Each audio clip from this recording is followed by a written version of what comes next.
오늘 사순절 네 번째 주일 십자가에 대해서 말씀 나눌 때에 은혜 되시기를 바랍니다.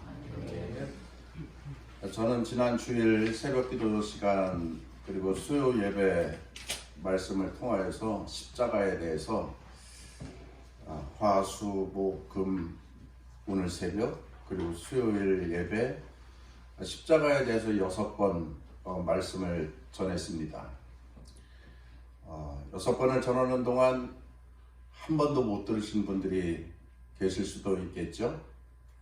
그래서 저는 오늘 또 다시 주일 예배를 통하여서 십자가에 대해서 말씀을 나누겠습니다. 그리고 내일 새벽도 십자가에 대한 설교를 하도록 하겠습니다. 많은 말씀이 있지만 관심을 갖고 말씀을 듣고 또 말씀에 집중하고 또 말씀에 청렴하는 그런 그리스도인이 되도록 더 힘써 노력하십시다. 사순절기이니까 더욱더 주님 가신 고난의 길에 날 구원하여 주시고 날 사랑하신 은혜의 그 행보인데 나도 주님 가신 그 길을 따라가는 그리스도인 되겠습니다. 그런 결단으로 좀 더 기도하고 말씀 읽고 그렇게 그리스도인으로 나 자신을 잘 세워가는 그런 절기가 되어야 하지 않을까 그런 생각을 합니다. 십자가는 나를 변화시킵니다. 오늘 말씀의 주제입니다. 한 번은 예수님께서 제자들과 대화하면서 말씀하셨습니다. 순환 예고인데요. 마태복음 16장 21절 이하의 말씀입니다. 예수님께서는 자신이 예루살렘에 반드시 가야만 하며 거기서 장로들과 대제사장 그리고 율법학자들에게 고난을 받아 결국엔 죽임을 당하지만 3일째 되는 날에 다시 살아나실 것을 제자들에게 설명하기 시작하였습니다. 그러자 베드로가 예수님을 붙들고 말렸습니다. 절대로 그럴 수는 없습니다. 주님, 이런 일이 결코 일어나지 않을 것입니다. 예수님께서 당신이 예루살렘에서 죽어야 한다는 사실을 알려주었을 때 베드로는 단호하게 말했습니다. 절대로 그럴 수는 없습니다. 이런 일이 결단코 일어나서는 안 됩니다. 그런 일이 생길 수는 절대로 없습니다. 이 말씀을 보면 베드로는 십자가를 좋아하지 않았습니다. 십자가를 싫어했습니다. 그리고 십자가를 증오했습니다. 우리 주님께 십자가의 고난이 일어난다니 그것은 안 되지. 십자가는 너무 싫어. 안 돼. 그럴 수는 없어. 이것이 베드로의 소원이었고 베드로의 고백이었습니다. 현대 많은 그리스도인들이 십자가를 별로 좋아하지 않습니다. 십자가는 죄수들이 죽은 형틀이고 그 십자가는 그 이미지가 죽음, 실패, 그리고 패배, 피 흘림, 매우 부정적인 것들만 생각하기에 십자가를 그렇게 좋아하지 않습니다. 간혹 십자가를 목에 매달고 다니는 그리스도인들도 있고 또 반지를 끼고 다니는 사람들도 있지만 십자가가 좋아서가 아니라 십자가가 예뻐서입니다. 자신의 죄를 지적한다는 십자가이기에 십자가를 바라보면서 그대들 당신의 죄를 생각해 보세요 라고 하는 메시지이기에, 근데 그리스도인들이 십자가를 그렇게 유쾌하게 생각하지 않습니다 라고 말하면, 아니요, 십자가 좋아합니다, 사랑합니다, 십자가 생각합니다, 바라봅니다, 감동됩니다. 그렇게 말씀하는 분들이 계시겠지만, 통계를 보면 그리스도인들이 제일 듣기 싫어하는 설교가 회개의 설교, 십자가 설교라고 합니다. 죄를 지적받고 죄인이라고 손가락질 당하는 그것이 싫어서 십자가를 그렇게 기쁘게 여기지 않는다라고 하는 거지요. 그 외에 그리스도인들이 싫어하는 설교가 회개 설교, 전도 설교, 헌금 설교. 후배 목사님을 만났는데 자기가 그 교회에서 9년을 목회했는데 9년 만에 처음으로 11조 설교를 했다네. 그랬더니 3년 낳았던 새 가족이 그 다음부터 발길을 끊었다네. 11조 설교 괜히 했나봐 형. 그러대. 그래서 할 말이 없었습니다. 잘했다고 해야 되는지, 그게 잘못했네, 그랬다고 해야 되는지.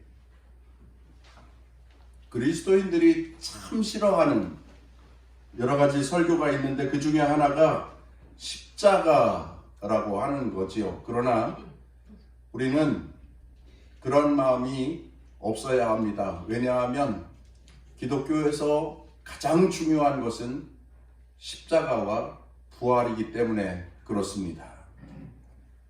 그야말로 세상 사람들 하는 말로 십자가 빼면 아무것도 아니야. 어느 성경학자는 이야기했습니다. 신약, 구약을 손에 쥐고서 꽉 잡아라. 뭐가 나온다? 피가 나온다. 무슨 피냐? 예수님의 보혈이라. 예수님의 피가 성경에 가득 고여져 있다. 가장 중요한 것이 십자가와 부활이라고 하는 겁니다. 그러니 이 십자가를 말하지 않을 수 없고, 이 십자가를 생각하지 않을 수 없고, 사순절에는 더욱 그렇고 그렇습니다. 기독교에 중요한 것들이 많이 있지만 그중 중요한 것이 십자가라고 하는 거죠. 오늘 십자가를 말씀 나눠 보려 합니다. 십자가가 무엇입니까? 십자가가 무슨 일을 합니까? 첫째로 따라서 하겠습니다. 십자가는 사람들의 운명을 변화시킵니다. 변화시키는 십자가요, 사람들의 운명까지 변화시키는 십자가라. 십자가를 붙들고 살면 지옥에 빠질 자가 천국으로 옮겨간다. 이게 무슨 말이에요? 누가복음 23장에 보면 예수님께서 가운데 십자가에 매달리시고 좌우에 강도들의 십자가가 있었습니다. 강도들이 예수님과 함께 처형을 당하는 것이었죠. 그때 한편 강도는 예수님을 향하여서 정죄하고, 야, 구원의 십자가면 너부터 구원해봐라, 그렇게 모욕을 주면서 십자가를 외면하지요. 예수님을 거절합니다. 영원한 심판에 떨어지게 됩니다. 그러나 한편 강도는 십자가를 바라보면서 예수님을 믿기로 작심합니다. 그리고 십자가를 찬양하지요. 그로 인하여서 그가 영원한 구원을 얻게 되는데, 누가복음 23장 43절 말씀, 예수께서 이르시되 내가 진실로 네게 이르노니 오늘 네가 나와 함께 낙원에 있으리라. 예수님을 바라보면서, 예수님을 인정하면서, 만왕의 왕이신 예수님을 영접하면서 그 십자가를 부여잡은 자는 예수님과 함께 천국에 이르렀다라고 하는 말씀인데, 마지막 순간에 그 운명이 지옥의 권세에서 천국의 자리로 변하여졌다라고 하는 것입니다. 천국과 지옥의 그 갈림길에서 십자가 붙들고 예수님 붙들고 천국으로 그 인생의 길이 향하여졌는데, 마지막 그 운명을 결정지은 것 바로 십자가였다라고 하는 것입니다. 십자가는 모든 사람의 변화를 가능케 한다라고 하는 것이요, 사도 바울 이야기입니다. 사도 바울이 개명하기 전에 이름이 사울이었는데요, 사울은 예수 진짜 싫어하는 사람이었습니다.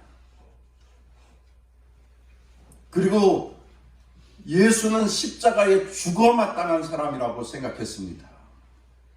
그리고 한 단계 더 나아가서 예수를 증거하는 사람들도 다 죽어야 된다고 생각하는 사람이었습니다. 그러니 예수님과 십자가를 도대체 얼마나 싫어하는 겁니까? 너무 싫습니다. 아주 생각도 하기 싫습니다. 끔찍합니다. 그래서 스데반이 예수 이름, 예수 증거, 예수 생명, 예수 십자가, 예수 구원에 대해서 설교할 때에 저거 죽어야 돼. 죽어야지. 죽어 마땅하지. 그래서 사람들이 붙잡아서 그를 처형하는데 앞장섰던 인물이 사울이었습니다. 사도행전 8장 1절 말씀, 사울이 그의 죽임당함을 마땅히 여기더라. 그러던 사울의 운명이 바뀌어지고 변화되어지는데, 그 변화의 순간은 무엇이었습니까? 빛으로 오신 예수님이었지요. 예수님을 만나던 날, 예수님께서 네가 나를 왜 핍박하느냐고, 나는 네가 핍박하는 예수라고 사울을 부르고 그 말씀을 하시며 당신의 모습을 보여줄 때 그가 예수 그리스도를 만나게 됩니다. 그 날 그는 운명의 변화를 이루게 되었던 거지요. 분명히 자기와 함께 유대 종교 지도자들이 결탁하여서 예수를 십자가에 못 박아 죽였고 그를 무덤에 가두었는데, 아니 그가 왜 지금 여기 이 순간에 나에게 나타나서 사울아 사울아 네가 왜 나를 핍박하느냐 라고 말씀을 하는지 그는 도무지 이해할 수 없었지만, 분명 예수는 예수였다. 십자가에 죽었던 예수였다. 부활하신 예수였다 라는 사실을 인정하지 않을 수 없었고, 그는 얼마나 자책했든지 고통스러웠든지 나중에 그 이름 변화되어 이방인의 전도자 된 바울이 이렇게 고백을 하죠. 우리 뒤에 읽었던 갈라디아서 6장 14절 본문입니다. 그리스도의 십자가를 통해 세상은 나에 대해서 죽었고 나는 세상에 대해서 죽었습니다. 내게는 예수 그리스도의 십자가 말고는 아무것도 자랑할 것이 없습니다. 십자가 사건으로 그의 인생의 운명이 바뀌었습니다. 십자가를 저주하고 욕하고 비난하고 그리스도인들을 잡아 죽이고 폭행하고 감금하고 했던 자가 십자가만 자랑하면서 살겠다고, 그렇게 그는 십자가를 통하여서 그리스도인이 되었고 하나님 나라 백성이 되었고 세상에 위대한 그리스도인으로 탄생하게 되었던 것입니다. 그가 고백합니다. 갈라디아서 2장 20절 말씀, 내가 그리스도와 함께 십자가에 못 박혀 죽었나니 이제는 내가 산 것이 아니요 오직 내 안에 그리스도께서 사신 것이라. 할렐루야. 아멘. 십자가는 한 사람의 운명을 뒤바꾸는 힘이 있고 또 능력이 있다. 한 사람의 인생의 길을 새롭게 만드는 감동이 십자가에 담겨져 있다라고 하는 것입니다. 그 십자가를 얼마나 중요시 여기느냐에 따라서 그의 믿음이 큰가, 그의 믿음이 장성한가를 가늠할 수 있는 잣대가 되는 거지요. 여러분, 여기 왜 이 십자가가, 목사님이 가렸잖아요. 여기 십자가가 왜 여기 앞에 이렇게 매달려 있습니까? 이 앞에 이렇게 매달려 있는 이 십자가는 도대체 무엇을 말하는 것입니까? 여러분들의 운명이 십자가를 바라보면서 바뀌어져서 지옥의 권세에 빠질 자들이 영원한 생명을 얻는, 영원한 안식을 얻는 천국의 백성이 되라고 그대들의 운명을 변화시킬 이 십자가를 보고 바라보고 부여잡고 끌어안고 십자가에 날마다 죽노라 고백하며 사는 그리스도인이 되라고. 이렇게 십자가는 우리 앞에 항상 저 모습 그대로 매달려 있습니다. 이 십자가를 매우 중요시 여기는 그리스도인이 되시고 그 안에서 나의 인생의 운명이 하나님의 영광이 되고 하나님의 기쁨이 되는 그리스도인으로서 살아가게 되는 그러한 은혜와 축복이 여러분들에게 있으시기를 주의 이름으로 축원합니다. 십자가는 어떠한 것을 변화시킵니까? 따라서 하겠습니다. 십자가는 사람들의 자랑거리를 변화시킵니다.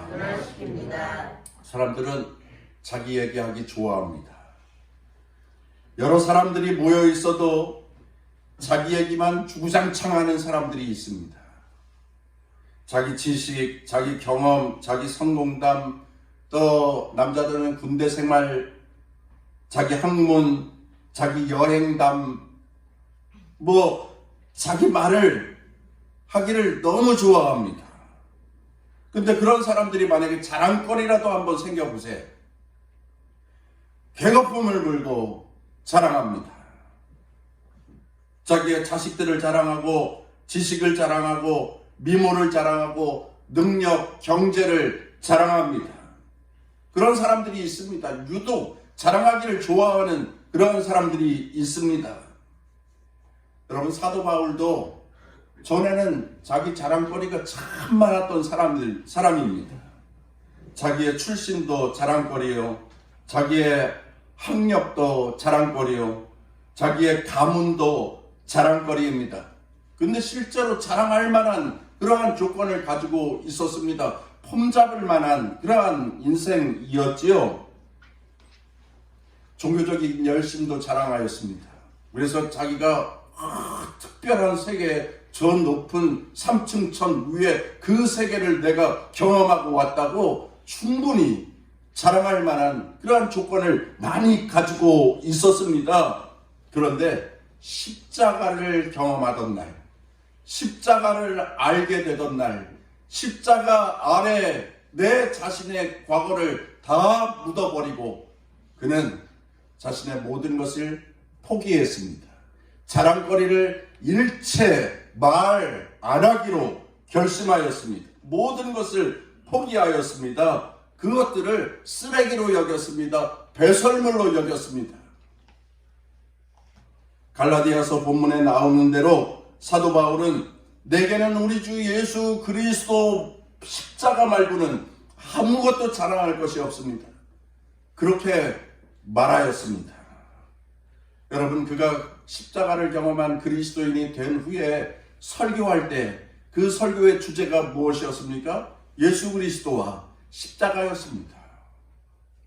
다른 것은 일체 말하지 않았습니다. 내가 학력이 얼마나 뛰어난 줄 알아요? 내가 그 당시 최고의 석학이었던 가말리엘 문화에서 공부한 사람이에요. 내가 출신이 다소라고 하는 곳인데 우리 부모님이 어려서부터 로마를 많이 다니시면서 나 로마 시민권자예요. 로마 시민권도 갖고 있었던 사람이에요. 자기 자랑거리가 참 많은 사람입니다. 유대인 중에 유대인이에요. 할례받은 사람들 중에 가장 으뜸인 그 이름 뛰어난 사울이에요, 사울. 그렇게 말할 수 있었음에도 불구하고 그는 설교할 때에 오로지 십자가만 증거하였습니다. 자기의 지식도 많고 자기의 상식도 많고 자기의 재능도 많고, 그러나 그러한 것을 자랑삼아 말하지 않았습니다. 유창하게 말할 수 있는 실력이 있었음에도 불구하고 그런 것 가지고 말하지 아니하였습니다. 이적이나 체험도 많이 있었지만 그런 것 가지고 이야기하지 않았습니다. 고린도전서 본문 말씀, 고린도전서 2장 1절 2절 말씀입니다.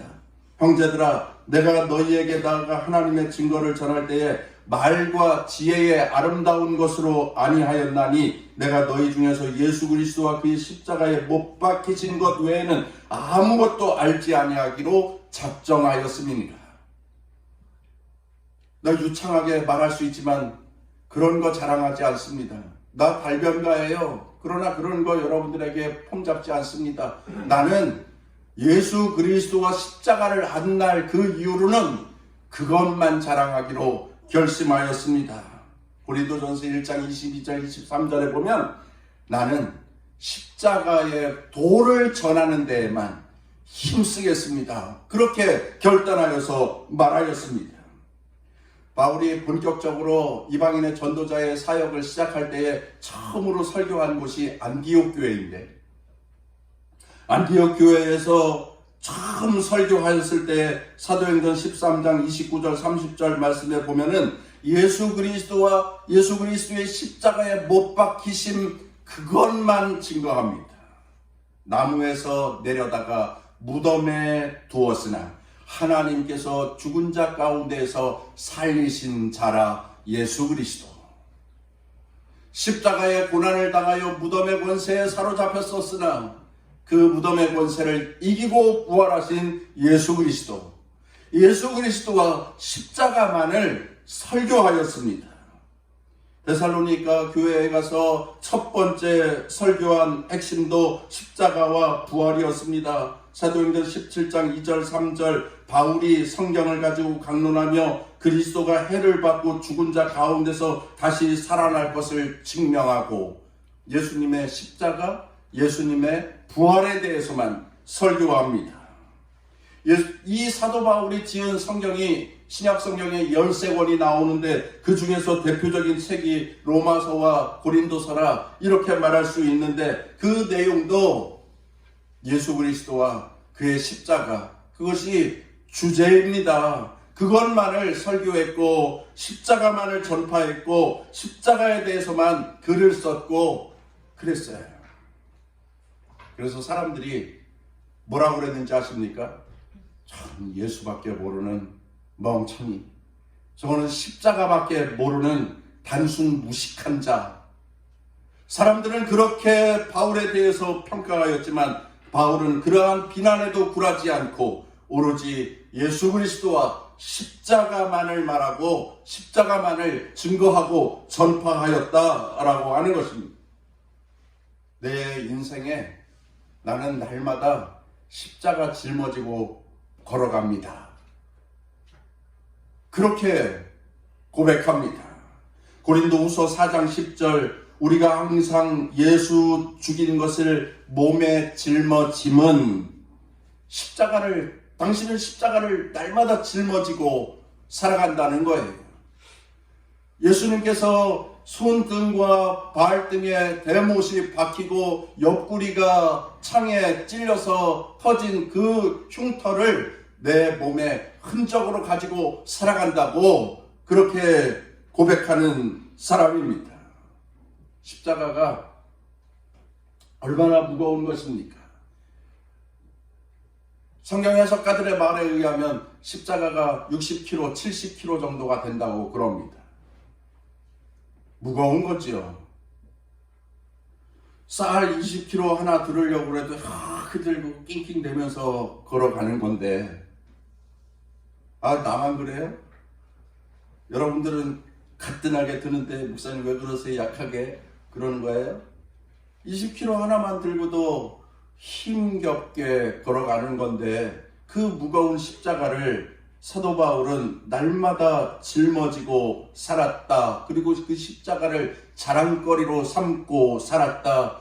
무겁고 또한 두렵고 또 수치스러운 그 십자가를 자랑거리로 삼고 날마다 짊어지고 살았다. 사도 바울은 고백을 합니다. 할아버지 할머니가 아이들을 보는 경우가 있잖아요. 손자 손녀를 보는 경우가 있습니다. 쉬운 일 아닙니다. 근데 이제 때로는 아이들이 어렸을 적에 아이를 업어서 또 밖에 산책도 나가고 이제 그럽니다. 무겁기도 하고 힘들기도 합니다. 하지만 손자를 사랑하고 또 아이를 자랑하고 싶은 마음에 그러한 것은 크게 문제가 되지 않습니다. 무거워도 힘들어도 아이가 좋아하니까 산책 나가는 거, 밖에 구경하는 거 아이가 좋아하니까 업고 안고 그렇게 다닙니다. 그러다가 지나가는 사람이 아이고 아이가 참 잘생겼다. 아이고 아이가 왜 이렇게 이쁘게 생겼냐. 그런 소리 한마디만 들으면 그 무거운 거, 그 힘든 거 솜사탕처럼 싹 사라져버리고 그 마음 가운데 기쁨이 샘솟게 되는 거 젊은이들은 잘 몰라. 할머니들만 잘 알아. 그러한 마음으로 아이들을 짊어지고 안고 다니는 거예요. 사도 바울은 바로 십자가를 그렇게 여겼던 거예요. 무거운 것이었지만, 두려운 것이었지만, 수치스러운 것이었지만 그것을 기쁘게 여겼고 그것을 자랑스럽게 여겼고 그래서 찬송하면서 그 십자가를 날마다 짊어지고 살았다라고 하는 거지요. 그리고 십자가만 자랑했습니다. 십자가만 드러냈습니다. 사랑하는 성도 여러분, 우리 그리스도인이잖아요. 예수를 배우고 예수를 닮아가기를 원하는 그리스도인이잖아요. 그리스도인 중에서도 참된 그리스도인, 성숙한 그리스도인 되자고 믿음의 삶을 이렇게 살아가고 있지 않습니까? 세상 수많은 사람들 중에서 고르고 골라 또 골라 주의 백성 삼은 하나님의 백성이지 않습니까? 우리가 무엇을 자랑하고 또한 무엇 때문에 기뻐하면서 살아야 합니까? 십자가라는 거예요. 그것이 싫고 그것이 불편하고 그것이 두려운 것이라 할지라도 십자가는 내 입술의 찬양의 대상이요 내 영혼이 십자가를 노래하고 내 몸이 십자가를 증거하는 그러한 그리스도인의 삶을 살아야 하는데 그것은 그리스도인의 사명이라 그리스도인의 무한 책임이라 하는 것입니다. 십자가만 증거하라. 십자가만 찬양하라. 이것을 그리스도인 삼은 주님의 뜻이요. 이 주님의 뜻을 알고 행하는 자가 하나님 앞에 성숙하고 참된 그리스도인으로 변화되어서 살아갈 수 있습니다. 십자가를 부끄러워하는 사람 되지 마시고 십자가를 자랑하는 사람 되시고 십자가를 귀찮아하는 자 되지 마시고 십자가를 좋아서 짊어지고 다니는 참된 그리스도인이 되기를 간절히 바랍니다. 이제 말씀을 정리합니다. 사람들은 무엇인가에 붙잡혀서 누군가의 노예로 살아갑니다. 그것이 돈일 수도 있고 그것이 명예일 수도 있고 그것이 쾌락일 수도 있고 죄일 수도 있습니다. 어떤 사람은 어떤 자기만의 가진 기질일 수 있습니다. 그런 데서 자유를 누려야 하는데 그런 거에서 얽매이지 말고 불행하게 살지 말고 자유하여서 살아가야 되는데 잘 안 돼요. 그래서 저도 그렇고 여러분들 중에도 노예가 되어서 사로잡혀서 사는 그러한 인생들이 많이 계십니다. 여러분, 노예 생활에서 벗어나야 되는데 정말 내 영혼의 참된 변화와 내 영혼의 참된 기쁨, 내 영혼의 참된 해방을 맛보고 만끽하고 살아가야 되는데 그 유일한 길이 바로 십자가라고 하는 것입니다. 오직 한 가지 이 길, 십자가의 길, 이 십자가를 붙잡는 자, 십자가를 체험하는 자, 십자가 앞에 무릎을 꿇는 자, 십자가로 내 마음을 채우는 자, 그에게 기쁨이 있으리라. 그에게 즐거움이 있으리라. 그에게 치유가 있으리라. 구원이 있으리라. 해방이 있으리라. 능력을 경험하게 되리라. 에이 목사님, 고작 그것이었습니까? 십자가 그거 붙잡고 살라고 그 말씀 지금까지 그렇게 하신 겁니까? 하는 분들도 계시려는지 모르겠는데, 여러분 십자가 짊어져 보셨습니까? 십자가 부둥켜 안아 보셨습니까? 십자가 앞에 무릎 꿇고 통회하며 눈물 흘려 기도해 보신 적 있으십니까? 없잖아요. 안 해봐 놓고서 뭐 고작 그거냐고 말해서는 안 되잖아요. 정말 인생에 참된 변화를 주고 내 인생에 참된 기쁨을 가져다 줄 십자가인데, 십자가를 부여잡지도 않아 보고 십자가를 끌어안지도 않아 보고 십자가를 짊어져 보지도 아니하고 그것은 아니라고 말하면 말 안 되는 거잖아요. 그런데 그게 놀라운 변화의 힘이라고 하는 것을 여러분들에게 소개하고 있지 않습니까? 사도 바울이 그 사실을 증거하였지요. 영혼의 구원을 이룬 운명의 변화를 맛본 예수님 골고다 언덕의 한편의 강도 이야기도 말씀을 드렸잖아요. 여러분, 십자가가 나와 상관이 있느냐? 여러분, 십자가와 어떤 관계에 있습니까? 나는 십자가 무시하고 싫어해. 십자가 그냥 십자가라니까 그냥 보고 있는 거야. 이런 분도 계실 거고요. 십자가는 정말 날 구원하여 주신 예수님의 사랑이었어. 십자가는 정말 날 천국으로 인도하여 주시는 예수님의 능력이었어. 이렇게 고백하는 분들이 계실 거예요. 십자가가 가로로다가 하나의 십자가가 있고 세로로 하나의 십자가가 있어서 이 십자가가 완성이 되는 거지 않습니까? 여러분, 가로 십자가는 어떠한 무서운 죄를 범한 죄인도 조건 없이 받아주시는 우리 주님의 넓은 사랑을 표현하고 있는 것이고, 위에서부터 아래에서부터 위로의 모습은 우리가 그리스도인으로 이 땅을 살고 하나님 나라에 올라갈 수 있는 그 길을 열어주는 것이 그 세로 십자가의 의미가 될 터인데, 여러분, 십자가를 날마다 묵상하며 십자가 안에서, 그래서 죄로부터 자유한 자, 죄로부터 용서함 받고 새로운 희망 가운데 사는 자, 그리고 이 땅에서 뿐만 아니라 하나님 나라에 합당한 그리스도인으로 날마다 살아가는 거룩한 변화가 여러분들에게 있으시기를 주의 이름으로 축원합니다.